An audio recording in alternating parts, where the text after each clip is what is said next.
এর আগে সকালে কক্সবাজার সফরে এসে প্রধান উপদেষ্টা পর্যটন নগরীর উন্নয়ন নিয়ে নগরবাসীর সঙ্গে মতবিনিময় করেন।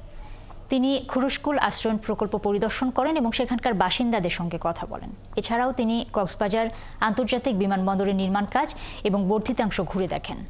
কামরুল ইসলাম মিন্টুর প্রতিবেদনে বিস্তারিত। বেলা 12:48 বিশেষ বিমানে করে কক্সবাজারে পৌঁছেন প্রধান উপদেষ্টা ডক্টর মোহাম্মদ ইউনূস ও জাতিসংঘের মহাসচিব অ্যান্তোনিও গুতেরেস।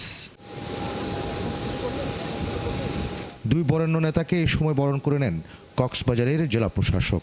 এ সময় উপস্থিত ছিলেন দুর্যোগ ব্যবস্থাপনা ও ত্রাণ মন্ত্রণালয়ের উপদেষ্টা ফারুক ই আজম। এরপর জাতিসংঘের মহাসচিবকে রোহিঙ্গা ক্যাম্পের পথে এগিয়ে দেন প্রধান উপদেষ্টা। পরে প্রধান উপদেষ্টা পরিদর্শন করেন নির্মাণাধীন কক্সবাজার বিমানবন্দরের উন্নয়ন কার্যক্রম ও বর্ধিত রানওয়ে। এরপর প্রকল্প কর্মকর্তা নির্মাণাধীন কক্সবাজার আন্তর্জাতিক বিমানবন্দরের উন্নয়ন কার্যক্রমের অগ্রগতি নিয়ে কথা বলেন।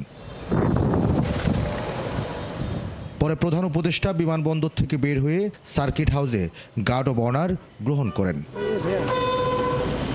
এরপর পরিদর্শন করেন খুরুশকুল আশ্রয়ণ প্রকল্পের কার্যক্রম।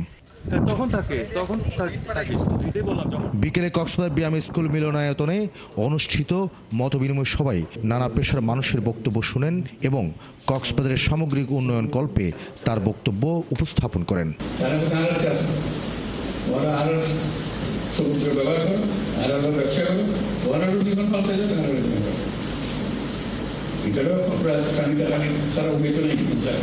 অনুষ্ঠান শেষে কক্সবাজার থেকে উখিয়া রোহিঙ্গা ক্যাম্পে জাতিসংঘের মহাসচিবের সাথে কয়েকটি কর্মসূচিতে যোগ দিতে রোহিঙ্গা ক্যাম্পের উদ্দেশ্যে রওনা হন প্রধান উপদেষ্টা ডক্টর মোহাম্মদ ইউনূস। কামরুল ইসলাম মিন্টু, ৭১, কক্সবাজার।